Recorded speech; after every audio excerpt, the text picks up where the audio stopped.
Welcome back to New Mexico Now. My name is Dan Gutierrez. From altered photos to deep fake and manipulated videos, mis and disinformation, it erodes our ability to trust what we see online. So to combat this growing challenge is a global alliance stepping up to provide technical solutions that increase online trust and transparency. And Andy Parsons, Senior Director of Adobe's Content Authenticity Initiative, is here to discuss the steps to solve his problem. Andy, how are you? I'm doing well, Dan. How are you? Hey, Andy, can you tell us what the Content Authenticity Initiative is and why is it so important in this day and time to know if the content is really trustworthy? Sure. So the Content Authenticity Initiative was founded by Adobe in late 2019 with our initial partners, the New York Times and Twitter. It's since grown to a broad, massive membership of over 750 members.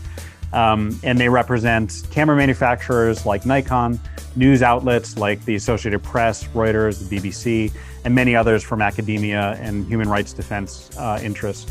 And all of those members in Adobe are aligned around the fundamental idea that we think is crucial to combating misinfo and disinfo online, and that's called content provenance. And the basic idea is instead of detecting fake media and determining whether it may or may not be trustworthy, to instead focus on the ground truth of how it was made. So if Photoshop was used to alter something, that can be known. Understanding who made something, the capture device in the case of a camera that was used, and most importantly, how it may have been altered between the time it was captured and the time that it shows up in your social media feed. And we're doing this in three ways. We have a broad initiative to establish a global technical standard that was released publicly for free in January of this year. Second, we're putting these tools to work in the Adobe Creative Cloud, starting with Photoshop and a feature called Content Credentials. And third is embarking on conversations like this one in the name of broad education and advocacy for the idea so consumers can get ready for it, understand what it's for, how to use it, and how important it is in combating misinfo and disinfo. Why is it important in this day and time to know if the content is trustworthy? Well, I think it's fair to say that not a day goes by for anyone like me who's on social media or browsing the web and getting news from various sources that we don't see, whether we know it or not, something that might be misinformed, outright disinformation, or inadvertently shared, slightly askew from the truth misinformation. And nowadays, you see examples of this, especially in the tragic war that's raging in Ukraine right now. Cheap fakes, miscontextualized media, deep fakes of President Zelensky and Vladimir Putin. These techniques, as they become more sophisticated, are being used to make it appear that people are saying and doing things that they never said or did. So it's really critically important to understand how this media was made. I want to point out, though, also that Adobe tools and many other tools are built to bring this deep technology to creative people as well. So things that used to be relegated to Hollywood special effects studios are now increasingly available at low or no cost to artists and creators of all kinds on social media, on Behance and places like that.